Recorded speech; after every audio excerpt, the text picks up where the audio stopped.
RSS ಅಷ್ಟೇ ಅಲ್ಲ, ಎಲ್ಲರಿಗೂ ಅಂಕುಶ ಹಾಕಬೇಕು. ಸರ್ಕಾರಿ ಜಾಗದಲ್ಲಿ ಸಭೆಗೆ ಅನುಮತಿ ಕಡ್ಡಾಯ. ಬಿಜೆಪಿಗರಿಗೆ ಸಚಿವ ಸತೀಶ್ ಜಾರಕಿಹೊಳಿ ಎದುರೇಟು.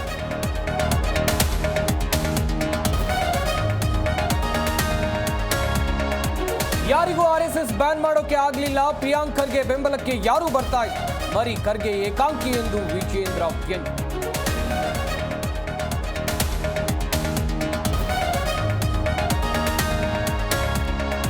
ಭ್ರಷ್ಟಾಚಾರದ ಗಂಗೋತ್ರಿ ಅಂದ್ರೆ ಅದು ಬಿಜೆಪಿಯವರು. 40% ಹಣ ಯಾವ ರಾಜ್ಯದ ಚುನಾವಣೆಗೆ ಕೊಟ್ಟು ಕಮಲ ಪಡೆಗೆ ಸಚಿವ ರಾಮಲಿಂಗಾರೆಡ್ಡಿ ಕೌಂಟರ್.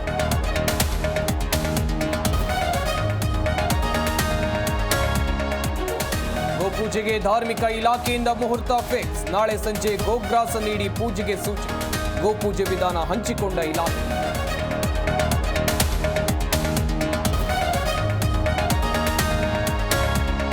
ಚಿಕ್ಕಮಗಳೂರಿನಲ್ಲಿ ದೇವಿರಮ್ಮ ಬೆಟ್ಟದಲ್ಲಿ ಜಾತ್ರಾ ಸಂಭ್ರಮ. ಗಾಳಿ ರೂಪದಲ್ಲಿ ದೇವಸ್ಥಾನ ಪ್ರವೇಶಿಸಿದ ದೇವಿರಮ್ಮ. ಮೈಸೂರು ಸಂಸ್ಥಾನದಿಂದ ಬಾಕಿ.